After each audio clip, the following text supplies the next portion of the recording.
pressing matters at hand, instead of a presentation to you, I'll just open up the floor to questions.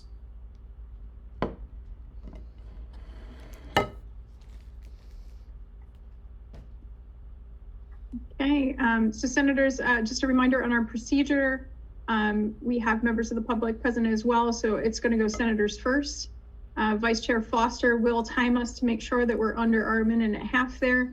So please make sure to have your question or comment summarized succinctly before unmuting. And thanks everybody for your cooperation. When you come to the mic, if you could please announce yourself with your constituents representation, that would be great in your school. Thank you so much. Starting us off, Senator Karen Thompson. Yes, hi, President Holloway. I'm Karen Thompson from representing PTLs in New Brunswick, and I'm glad to see you finally got here. I'm sure you will soon see that there was a resolution passed in your absence, and I hope you will forgive me if I repeat myself a bit. I like to help my students. I mean, that's what I do, is help my students. But I when I come to the Senate, even, I like to help them by bringing questions to you that they raised to me. And so I'll try to be brief. I know I'm being timed. When my students find out what my salary is after 44 years, they really cannot believe it. And then they learn that I don't have health insurance or job security. In other words, I've applied for my job 86 times. They really can't fathom it. But I'm raising to you their difficulties because it's consistent with the way I'm treated, that they have to ride crowded, dirty, slow buses. Or if they're lucky enough to have a car, they can't find a parking spot. And this is really the worst thing that brings me together with my students. They don't know whether they can tell their friends they can take my course next semester because I haven't been officially appointed. And I actually had a guest student in my last class who came to sit in because he was thinking of signing up. And I said, well, you're welcome to sit in, but I can't really promise you that I'll be teaching. So I want to ask you, how can all these things be going on in our beloved community? Thank you for the questions. There are clearly a lot of needs out there on many different fronts. We've certainly heard from students in New Brunswick about the buses, and Tony Cato talked to them at Russo Town Hall about a month ago. I have said many times that we really need, as a university at New Brunswick specifically, given the way the campus is spread out, but I would apply to all of the campuses really, we need to have a much more proactive sense of scheduling so that you and other similarly situated faculty, part-time lecturers, aren't left waiting until the very last minute. I agree with you completely on that. That is an issue that needs to be addressed.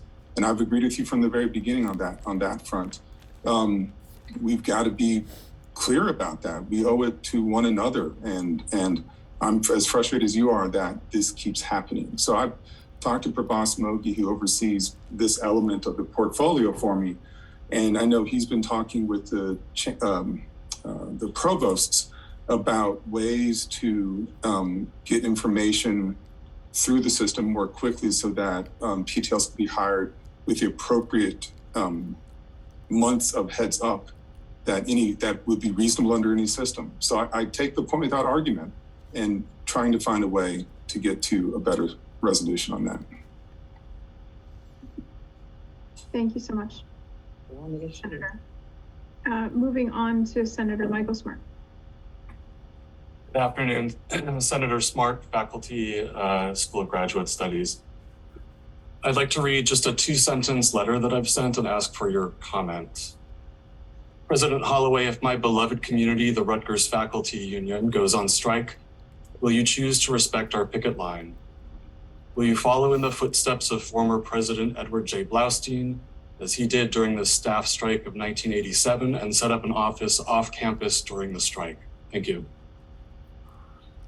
Thank you. My hope from the very beginning and I think we all share this hope, is that we don't find ourselves in this situation. What I fervently hope is that my negotiating team and that the union negotiators will see the benefit of continuing to talk around the table to move towards a solution that we can all live with. That's my hope. Blaustein was an amazing individual from everything I've ever heard about him. And what will happen if we get to the point of if a strike does happen, we'll decide in that moment. I'm not in the practice ever, and it's not just in this moment, of making pledges or promises outside of the immediate moment. But I hear the you just moved on the screen. I hear the question and I respect it very much, and look up to the way that Blaustein ran the university. It's very impressive. Thank you, Senator. Senator Rob Scott. Yes, hello, President Holloway. So I am a senator, I'm faculty at Rutgers, but I also wear another hat. I am a parent of a Rutgers undergraduate and a student. So recently you sent an email to faculty calling a strike unlawful, and you also sent an email to students. And in the email to students, there was the threat that people would lose their salary if there was a strike, and you referred to the strike as illegal. Now, the use of rhetoric like illegal criminalizes the act of honoring picket lines. And the message to students is that if they choose to honor those picket lines, they're at risk for retaliation from the university, from you, from any faculty that decide to hold classes during a strike. And that has a truly chilling effect. I think it is something that is unbecoming of the beloved community. You will see that we just recently passed a resolution, and we are calling on you to please send out a very clear statement that there will be no retaliation. So as Senator Smart suggested, set up an office off campus to show your respect for those who have a deeply held and profound belief and a willingness to honor those picket lines, and say to students at Rutgers, you're not going to be penalized if you honor those picket lines and don't come to class. So I guess my question is, are you going to do that? Thanks for the question as well. As I said before, I'm not making any pledges about what I will or will not do. My hope is we don't get a strike in the first place. What I do feel very strongly is that the intent of my letter was not to alarm or stress out students, but as I said in the letter, students were writing to us feeling concerned about what they were hearing. We had been silent to that point, but they've been hearing and worried about, a lot of students worried about commencement. I wanted to assure people that we would do everything we can to make sure their studies were not disrupted, that commencement would be held as promised. And to the great concern that people have, or the anger, concern and anger that I know is out there about me trying to sow seeds of discord and anxiety because I called strikes by public employees illegal. As I am quoting court precedent that goes back to at least in 1968 in Union Beach Board of Education versus NJEA. It's also cited in the township of Teaneck versus Teamsters Local 286 in 1978. It's not statutory law, but the courts have ruled repeatedly, and they've used the word illegal when it comes to public striking. If people choose to strike, that's the decision that they've made. I offer no opinion on that one way or the other, except for my job is to make sure the university runs and that we provide an undisrupted education for our students. I don't want that. Nobody wants that to happen. And so I implore everybody who's at the negotiating table to stay in conversation as we make forward progress towards a resolution. And, I'm being quite literal in what I'm saying here. You can choose to interpret it any other way than you want, but I'm being honest. I reserve my right to make a decision in the moment, and I hope we don't get to that moment. Very deeply don't hope we get to that moment. Thank you, Senator. Senator Sanal Galawa. Hi, Dr. Holloway. After listening to your comments to previous senator questions, I have a question of my own. So in the email that you sent out to the university, you mentioned about the salary increases for faculties. But in all of the 3 emails that have been sent out, there is not a single word that talks about graduate students or postdocs. And I guess I want to know, is that unintentional because the university doesn't think we, as in grads and postdocs, are part of the university and we don't deserve any raise? And I know the university is saying, and you are saying that you are doing your best in terms of the negotiations with the union, but the union puts a different story where none of the demands of graduate students have been met, from the university side, with no fair, I guess, rebuttals or other offers. So I guess my question is, do you not believe that graduate students and postdocs deserve a minimum wage to live with everything that's going on? There was certainly no intention to signal a denigration of TAs, GAs, or postdocs because they weren't mentioned in the communication. And so, I'll take responsibility for that as an oversight, never an intention. TAs, GAs, and postdocs are critical to the university. That's just a fact. It sounds like you believe I don't think TAs, GAs, postdocs deserve a raise. That's not true either. This is part of the negotiating. The offers have been put on the table, and so it's we haven't met.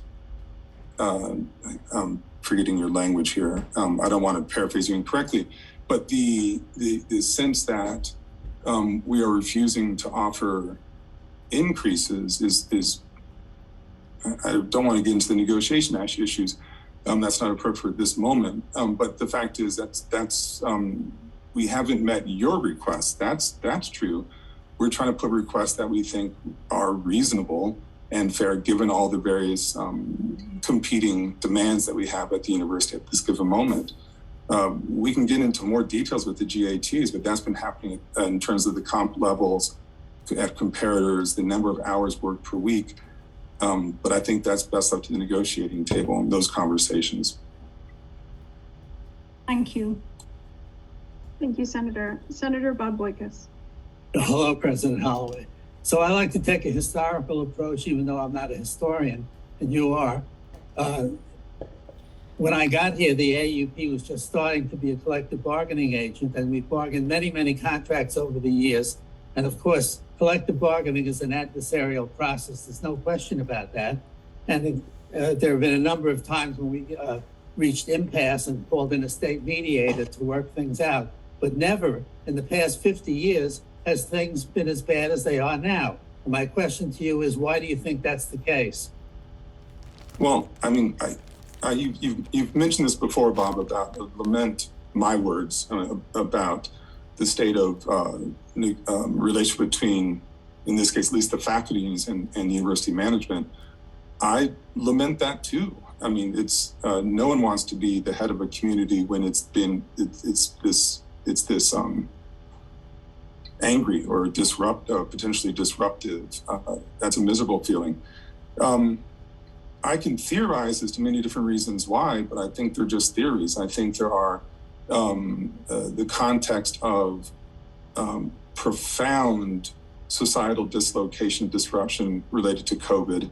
I can point to the ways in which our national political conversations have morphed in the last decade in ways that are deeply toxic. I can point to the inflation that rocked everybody, individuals and institutions in the last year. And I can keep going. And I think it's all of those things at the same time. And I wish it were not that way for everybody involved. Could you also point to the right-wing lawyers who are dealing with the union? I'm sorry, with what? The right-wing lawyers, the former Christie appointees, and the firm of Jackson Lewis. Bob, we've been this for Jackson Lewis is not part of the negotiating. Why are we not- retaining the number one anti-labor law firm in the country? They are not part of the negotiating, Bob. They have been used for other purposes at the university as needed. And as far as the rhetoric about the head of our negotiating team being a Christie appointee, as I said before, he was appointed as a member of, he was the bar appointee for his work in the Christie administration. That's true, but he's also the person who's negotiated the last 6 years of contracts. Those are just facts. Thank you, Senator. Senator Paul Boxer. Yes, hello, thank you for your time. President Holloway, my name is Paul Boxer. I am a professor of psychology on the Newark campus. I did write down a little bit what my comments would be, so I apologize if I sound a little wooden. I'm speaking to you like Rob Scott was as a parent, potentially of 3 prospective Rutgers alumni down the line. I'm also the son of a Rutgers alum, and I should warn you that if things don't resolve amicably, you may hear from my mother, and that won't be very pleasant. I'm speaking with respect to your email from earlier this week. I can vouch for what other folks have said here, that students are definitely alarmed by the email that was sent out. They're very concerned about what could happen. They did experience it as a threat. I experienced it as a threat, as did some of my colleagues. So I just wanted to say that, President Holloway, you've spent about half your career on the faculty side, teaching, advising students, conducting your research. And surely throughout all that, you've not forgotten the reasons that many of us enter this field, which is to shape the next generation of thinkers, to create new knowledge, to make the world a better and more humane place. Surely you have not forgotten that there is no university without its faculty. If you wish to oversee a beloved community of learning, I encourage you to stand on the side of the people who have made this university what it is, those of us who teach classes, who publish our scholarship, and who guide our students to success. I would love to invite you up to Newark sometime to discuss these issues. I don't know how much time you spent up here, but in the meantime, I humbly request that you issue no further threats, veiled or otherwise, that you express your solidarity with academic workers, that you actively intervene in negotiations to ensure that the ultimate outcome reached is fair and just and equitable for all. So my question to you is, will you consider these actions? Forgive me if I forget one or two of them. Those came quickly. As far as coming up to Newark, I'm there on a monthly basis. So just I get around to all of our campuses. I certainly never, ever was trying to, and I'm saying this knowing that many people will not believe me, but never was trying to intimidate anybody. It's the last thing I would want to do in the community about that. But I was stating a fact about the way the courts have ruled in this in the past regarding public employees and striking. I hope a strike never happens. I hope none of this happens. I think negotiators on all sides don't want a strike to happen. That's the worst. That's a lose-lose scenario for everybody. I've been asked to come to the table directly on a number of occasions. I am there through my negotiators. That is, I think, quite appropriate. I hire experts who appoint experts who work on specific issues, and we're in conversation, and then they do that work. I feel like I've forgotten one thing.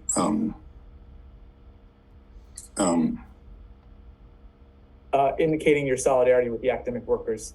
Oh.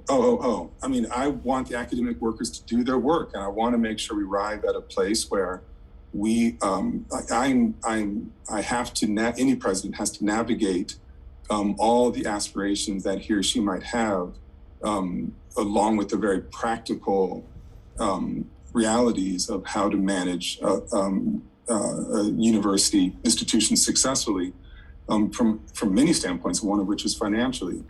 In my University Senate financial address back in February, I explained the state of the university finances. There was, I think in the last 48 hours, a budget summit between the CFO and his team and I think I may not have the names right, but representatives of the budget committee that is union-based. Forgive me, I don't know the specific name of that group. Those numbers that came from the union's budget committee are numbers that don't align with the audited numbers. That's the numbers we're working from.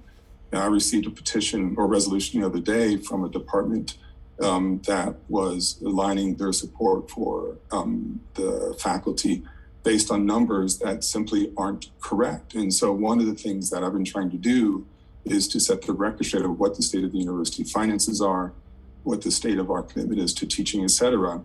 And that's where my commitment is. I'm certainly committed to all the faculty in their work in trying to advance the education and change the lives for the better for all of our students. That work happens best in the classroom. If the faculty feel the need, that we've come to such an impasse that they feel the need to strike, then that's their decision. Again, I hope it does not come to that. I absolutely hope it doesn't come to that. Last thing I'll say is that while it has been made clear to me here and then in other conversations or communications to me that the letter was seen as a threat by people, I also know that we received many people expressing their appreciation for providing clarity and hope that we're going to have a commencement exercise for those people who are graduating in a couple of months. Thank you, Senator. I just have a few more minutes. Adam, I'm sorry. I'm sorry to interrupt. Senator Adam Haley. Hi, President Holloway. I am a senator at the School of Social Work. I wanted to touch on a couple things. One, in going back to my colleague, Rutgers colleague, Karen's points, I think you would appreciate she's asking for more than quicker reappointment on a semesterly basis. Like the issue with PTLs, which is part of the bargaining issues that the AUP is trying to negotiate actively, is around having employment that is not just not being in a part-time status where effectively you are a full-time worker and a long-time worker, and figuring out a way to adequately and fairly and equitably pay our PTLs, including by converting them to fuller-time, longer-term positions. In terms of the budget issues, that is a committee of the AUP, and they did just meet with Mike Gower today and others, I believe. And I'm sure they would welcome that conversation. We've had to pay out of pocket for a forensic auditor, a financial auditor to, and we've had to request make public records requests of Rutgers budgets because Rutgers will not share them. So if there are errors, we certainly welcome greater transparency by Rutgers administration of those numbers going forward. But to get back to my colleague Paul's point, other points, Rob's point about concern about what's going on with bargaining and your email, I think a couple of things happened in that email that were fairly not just concerning, but shocking to many of us, students included, but also faculty and staff, which is that you did use a rhetorical flourish of framing of the process as being illegal. And I think by most accounts, that framing was not the full story and not quite accurate and had a chilling effect on things. The other thing you did is you engaged in, unlike what you did a few moments ago where you said that negotiating issues were best left to the table, you engaged in a conversation with faculty about the nature of... I'm sorry, Senator Haley, but you're at time. Okay. You did some direct dealing. And it feels like that's not an email that is that is consistent with a beloved community approach to a president's role at a time of high conflict bargaining. We ask you to do something different. Thank you. I'm just trying to think of the amount of time we have here, the amount of time I have here. Going back to the first thing you raised, that was an expansion of Karen Thompson's comment today, but something she's talked about in the past, I completely agree with. I know that we've been working on in the negotiations on different comp models for those teaching more credits for PTLs. That's part of what we're trying to do. Now, has it met with an agreement yet? And we'll obviously know, but we are committed to trying to find ways to really recognize that portion of the PTLs who are longest serving, regularly serving, et cetera. So yes, we're committed to trying to find resolution on those terms. I hope we can find somewhere in the middle. As far as the sharing of information, there shouldn't be resistance to sharing information. I know that I was told earlier today or maybe it was this early afternoon, that, and I believe it's, well, if not, I'm just saying that Mike Gower is going to be committed to sharing additional information with the AAUP budget committee, so that there will be I'm loosely paraphrasing you, guesswork and going on. I'm just, capturing the essence of what you're saying. And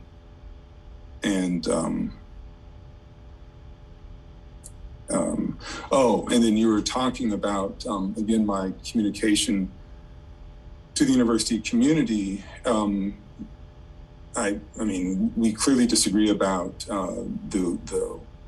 the intention of the tone, or I'm certainly regret that people see it as chilling or threatening.